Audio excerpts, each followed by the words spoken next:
नमस्ते दोस्तों। आज सुनिए वरिष्ठ कथाकार प्रबोध गोविल जी की लिखी हुई कहानी दुनिया पूरी, मेरी जुबानी। मैं हूँ सीमा सिंह। मेरी पत्नी का देहांत हुए 5 वर्ष बीत गए थे। ऐसे दुख खत्म तो कभी नहीं होते, पर मन पर विवशता व उदासीनता की एक परत सी जम गई थी। इससे दुख हल्का लगने लगा था।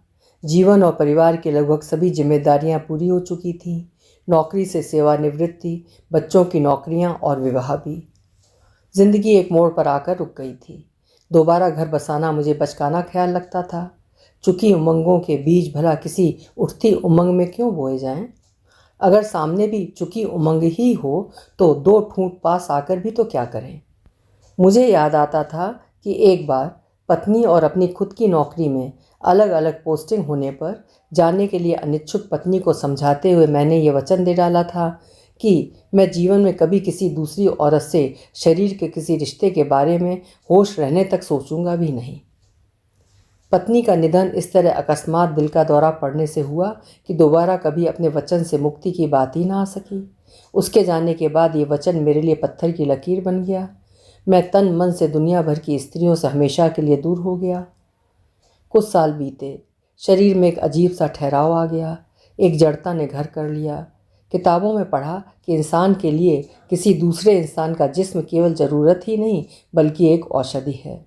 हर बदन में एक प्यास बसती है जिसका सामन कहीं और रहता है। एक दूसरे को छूना, किसी से लिपटना जीवन की एक अनिवार्य शर्त है। मौत को पास आने से रोकने के लिए एक इम्यूनिटी है।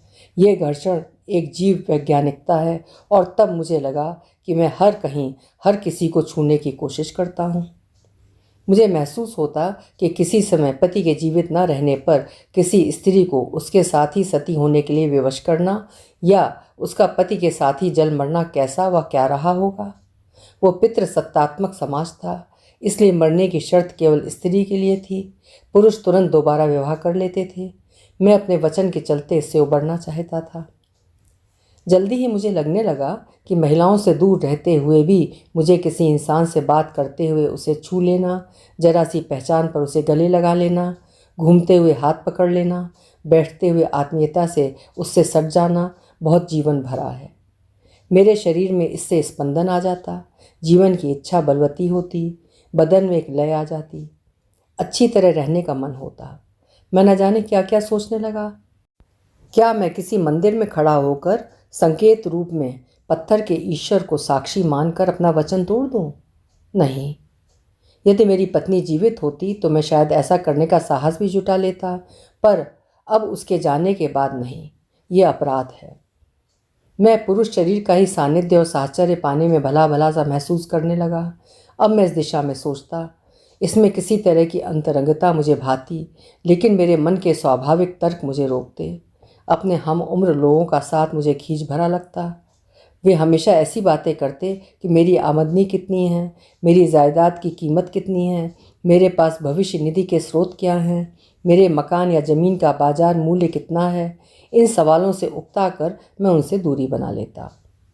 मेरा ध्यान बच्चों की ओर जाता, लेकिन उनसे किसी किस्म की आत्मीयता पनपने से पहले मैं सोचता कि इनके ज़िंदगी बनाने, कैरियर बनाने के दिन हैं। इनका ध्यान भविष्य बनाने पर ही रहे, और ये सोचता हुआ मैं उनसे पर्याप्त दूरी रखता। लेकिन जल्दी ही मैंने देखा कि 18 से लेकर 25 साल तक की उम्र के लोगों में मेरी दिलचस्पी रहती है। ये वर्ग मुझे एक विवश असहाय सा वर्ग नज़र आता। इसकी विवशता मुझे कई कारणों से आकर्षित करती। ये उम्र ऐसी थी कि माता पिता से अपने खर्चे के पैसे मांगना भाता नहीं और अपनी आमदनी का कोई जरिया होता नहीं। ये उम्र ऐसी थी कि किसी साथी की ज़रूरत महसूस होती थी, और शादी की बात घर में इसलिए नहीं चलती थी कि अभी कोई नौकरी नहीं। मैं शाम के समय खाना खाने के बाद सड़क पर अकेला ही टहल कर घर लौट रहा था कि गेट के पास मैंने एक लड़के को खड़े देखा। लड़का एक पेड़ के नीचे अपनी बाइक खड़ी करके उसी के सहारे खड़ा था। लड़के की उम्र लगभग 21-22 वर्ष रही होगी। वो बार बार घड़ी देखता, शायद किसी के इंतज़ार में था। मैं दरवाजे से भीतर दाखिल होने ही लगा था कि हल्की बूंदाबांदी शुरू हो गई। पेड़ के नीचे खड़े होने पर भी बारिश से पूरी सुरक्षा नहीं थी। लड़का कुछ भीगने लगा। मैंने इंसानियत के नाते उससे कहा, भीग क्यों रहे हो, भीतर आ जाओ। लड़का झट से मेरे पीछे पीछे चला आया। कमरे का ताला खोलकर मैंने भीतर की लाइट जलाई तो लड़के ने कुछ संकोच से पूछा, अकेले रहते हैं अंकल? हाँ, कहकर मैंने लड़के को सोफे पर बैठने का इशारा किया। वो कुछ सहज होकर उत्साहित हुआ, फिर बोला, मैं सामने वाली बिल्डिंग में एक आंटी को डांस सिखाने आता हूँ। अच्छा, मुझे उसकी बात दिलचस्प लगी। उन्होंने मुझे 7 बजे का समय दिया हुआ है, पर कभी समय पर घर नहीं आ पाती। वो कुछ मायूसी से बोला, क्या तुम किसी डांस स्कूल में नौकरी करते हो? मैंने पूछा। नहीं अंकल, मैं तो कॉलेज में पढ़ता हूँ, पर जहाँ से मैंने खुद डांस सीखा था उन्हीं कोच सर ने मुझे ये ट्यूशन दिलवाई है। मेरा थोड़ा खर्च निकल जाता है। डांस स्कूल का समय दिन का है, तब ये आंटी आ नहीं पाती, वो बोला। वो आंटी क्या जॉब करती हैं जो रोज़ देर से घर आती हैं? फिर उन्होंने तुम्हें ये समय दिया ही क्यों? मैंने सहज ही कहा। जॉब नहीं करती, हाउस वाइफ हैं। देर तो उन्हें वैसे ही हो जाती है, कभी शॉपिंग में तो कभी सोशल विजिट्स में, लड़का बोला। मैंने देखा कि लड़का पर्याप्त संजीदा और शिक्षित था, स्मार्ट भी। लड़का उस दिन तो थोड़ी देर बाद चला गया, किंतु अब वो कभी कभी मेरे पास आने लगा। जब भी वो फुर्सत में होता चला आता। एक दूसरे के बारे में काफ़ी कुछ जान लेने के बाद हमारे बीच काफ़ी बातें होती। वो मुझसे कहता, अंकल, पहले 15-16 साल की उम्र में लोगों की शादी हो जाती थी और अब देखिए 30 साल तक के लड़के लड़कियां कुंवारे घूम रहे हैं। क्या आपको नहीं लगता कि इस उम्र तक शरीर को दूसरे किसी शरीर की चाहत तो रहती ही होगी? क्या शरीर ये बात समझता है कि अभी हमारे मालिक की नौकरी नहीं लगी है तो मुझे दब सिकुड़ कर रहना है, सूखे ठूंठ की तरह? मैं उसकी बात अच्छी तरह समझ गया, क्योंकि ये वही बात थी जो मेरे मन में भी आती ही थी। क्या ये हमारा अपराध है? वो कहता। मैं उसकी बात से सहमत होते हुए भी उसे समझाने लगता, लेकिन शादी के विकल्प भी तो हैं। लड़का अब एकाएक थोड़ा खुल गया, बोला, अंकल, कौन सा विकल्प ऐसा है जिसे समाज गलत या अपराध नहीं मानता? बताइए कोई एक। शरीर में मल मूत्र लार कफ बनते हैं तो निकाल कर फेंकने ही पड़ते हैं। बात करते करते हम दोनों और नज़दीक आ जाते। मैं अपने अकेलेपन से त्रस्त तो था ही। एक दिन बैठे बैठे मेरे मन में आया कि क्यों ना मैं भी डांस सीख लूँ। ठीक है कि अब इस उम्र में मुझे कोई कैरियर नहीं बनाना, कहीं प्रस्तुति नहीं देनी, पर अपने मन की खुशी और तन की व्यस्तता का एक उपाय तो ये है ही। 2-4 दिन बीते होंगे कि लड़के को डांस का एक और ट्यूशन मिल गया। ये ट्यूशन मेरा ही था। अब वो सप्ताह में 2 दिन मुझे भी डांस सिखाने लगा।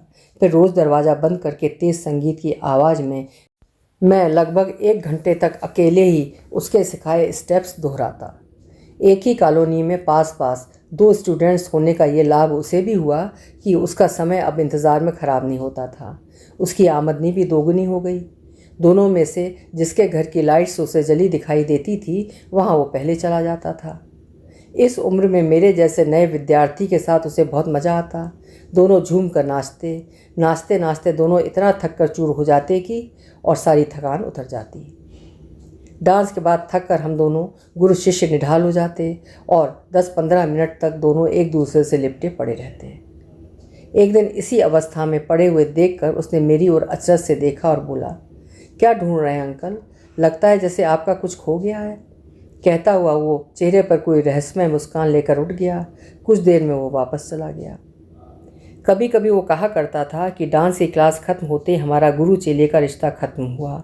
आप बड़े हैं, थक गए होंगे, लाइए आपके पाँव दबा दूँ। मैं कहता कि तुम भी तो दिन भर की मेहनत के बाद थक जाते होगे, लाओ तुम्हारी कमर को कुछ आराम दूँ। पहले तो लड़के को इस बात पर घोर आश्चर्य हुआ था कि मैं अब इस उम्र में डांस सीखूंगा, लेकिन जल्दी ही उसने समझ लिया कि बुढ़ापे में आदमी मजबूर सा हो जाता है। उसे कोई नचाने वाला हो तो कितना भी नाच ले। एक दिन एक चमत्कार हुआ। मैं बैठा ही था कि दरवाजे की घंटी बजी। दरवाज़ा खोला तो सामने एक महिला खड़ी थी।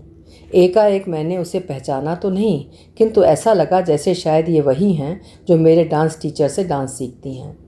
मैंने अक्सर सड़क पर आते जाते उन्हें देखा जरूर था। अभिवादन के बाद मैंने उन्हें बैठाया। वे इधर उधर देखते हुए कुछ संकोच से बोलीं, अभी अभिनव का फ़ोन आया था, वही कोरियोग्राफर है सर। ओह अच्छा, मुझे पता नहीं था कि उनका नाम अभिनव है, मैंने कहा। जी, उन्होंने कहा है कि आज उन्हें कुछ देर हो जाएगी, तो क्या वो नहीं आएंगे? मुझे लगा कि महिला कुछ झिझक रही है। नहीं नहीं, वे देर से आएंगे, पर उन्होंने कहा कि मैं तब तक कुछ ऐसे वो स्टेप्स आपको सिखा दूं जो वो मुझे सिखा चुके हैं, क्योंकि वास्तव में वो 2 लोगों के युगल डांस के स्टेप्स हैं, इसलिए अकेले अकेले समझ में भी नहीं आते। उन्होंने कुछ संकोच से कहा। ये मेरे लिए सुखद आश्चर्य था। कुछ मिनट बाद मैं और वो अपरिचित महिला एक तेज धुन पर एक साथ डांस कर रहे थे। मैं जल्दी ही उनके बताए स्टेप्स सीख गया था और अब हम दोनों ही सुविधाजनक ढंग से नाच रहे थे साथ में। मुझे महिला की अगवानी की हड़बड़ी में शायद ये भी ध्यान नहीं रहा कि मैंने दरवाज़ा बंद नहीं किया है। हम नाचते नाचते मनोयोग से घूमकर पलटे तो देखा कि अभिनव, हमारा डांस टीचर, सामने खड़ा ताली बजा रहा था। वाह वाह, एक्सीलेंट, उसने कहा तो हम दोनों अचकचा कर रुक गए। हम तीनों ने एक साथ चाय पी, जिसे वो महिला मेरी रसोई में जाकर बना लाई थी। अभिनव ने मुझे बताया कि डांस मन की खुशी का प्रदर्शन भी है। आप दोनों इतने नज़दीक रहते हुए भी एक दूसरे से मिले नहीं, जबकि दोनों को ही डांस का शौक़ है। अब से मैं आपको सिखाऊंगा अलग अलग, पर दिन में एक बार किसी भी समय आप लोग एक साथ प्रैक्टिस किया करेंगे। मानो अब से हमारी ज़िंदगी ही बदल गई। अब हम समाज से शिकायतें नहीं करते थे कि अकेले समय ही नहीं कटता। अब हम ऐसे मित्र बन गए थे कि दिन में एक आध बार आधे घंटे के लिए मिलते थे, पर उस आधे घंटे की प्रतीक्षा कई घंटों तक रहती। ऐसा लगता था कि तन मन में बने बांध में अब ठहरा पानी हमें तंग नहीं करता था, वो बहकर न जाने कहाँ ओझल हो जाता था। मुझे बरसों पहले मुंबई के एक मुशायरे में सुनी पंक्तियाँ अक्सर याद आ जाती थीं। दूर सागर के तल में बूंद भर प्यास छिपी है, सभी की नज़र बचाकर वहीं जाता है पानी।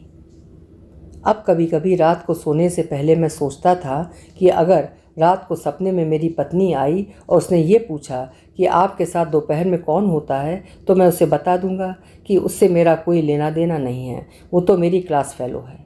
हम साथ में एक ही टीचर से पढ़ते हैं और होमवर्क में एक दूसरे की मदद करते हैं। अभी आप सुन रहे थे प्रबोध गोविल जी की लिखी हुई एक छोटी सी लेकिन थोड़ी सी कुछ अलग सी कहानी, दुनिया पूरी। कहानी आपको कैसी लगी? अपने विचार कमेंट सेक्शन में ज़रूर लिखिएगा। कल फिर मिलेंगे। आपका समय शुभ हो।